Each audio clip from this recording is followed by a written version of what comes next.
तेव्हाच्या लोकांनी सुनेत्रा उभी असताना मी उभा असताना त्या ठिकाणी केलेलं आहे.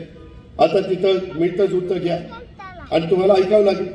त्यांनी सांगितलं 21 पैकी 11 जागा तुमच्या म्हणजे माझ्या, 10 जागा अण्णांच्या आणि कशा पद्धतीनं पॅनल करायचं. 2.5 वर्ष अण्णांना 2.5 वर्ष मला म्हणजे मी जो करेन त्याला.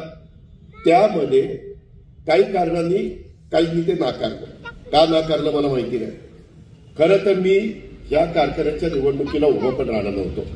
पण ज्यावेळेस मला अंदाज आला, काहींनी विचार असा केला की बाबा याच्या आधीची पॅनल ज्यावेळेस व्हायची त्यावेळेस मी पवारसाहेब एकत्र असताना देखील आमचं पॅनल कधीतरी निवडून द्यायचं आणि कधीतरी 35 ते 100 मतांनी पाडायचं. आता तर साहेबाचं पॅनल वेगळं, ते 1000-1500 मतं ते पॅनल घेणार म्हणल्यावर अजितचं कसं चालेल.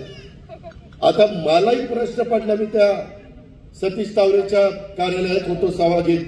म्हणलं आता एकनाथ चेअरमनच जाहीर करा. माझ्या स्वप्नात कधी नव्हतं माझ्याकडचं मी चेअरमन होईल. पण मला अंदाज आला मी चेअरमनशिप जाहीर केल्याशिवाय माझं पॅनलच निवडून येत नाही. मग काय करणार. चेअरमनशिप जाहीर केली आणि त्याच्यामुळं तो निकाल लागला. शेवटी मी एखाद्या ठिकाणी उतरलो तर पूर्ण ताकदीने उतरलो. आजपर्यंत ह्या सगळ्यांनी मला आमदार, खासदार, मंत्री सगळं काही केलं. आता माझ्या कार्यकर्त्यांची निवडणूक आहे. आज इथं बसणाऱ्यांना ज्यांना आम्ही उमेदवारी दिली ठीक आहे, याच्या तोडीस तोड असणाऱ्या काहींना थांबावं लागलं हे मला मान्य आहे.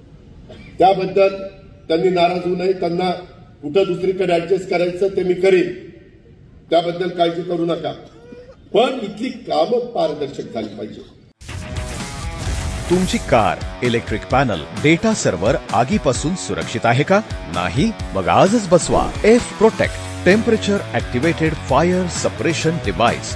यामध्ये आहे eco friendly non toxic pressurised liquid, जे आग लागल्यास क्षणार्धात ऍक्टिव्हेट होऊन आगीवरती मिळवते नियंत्रण.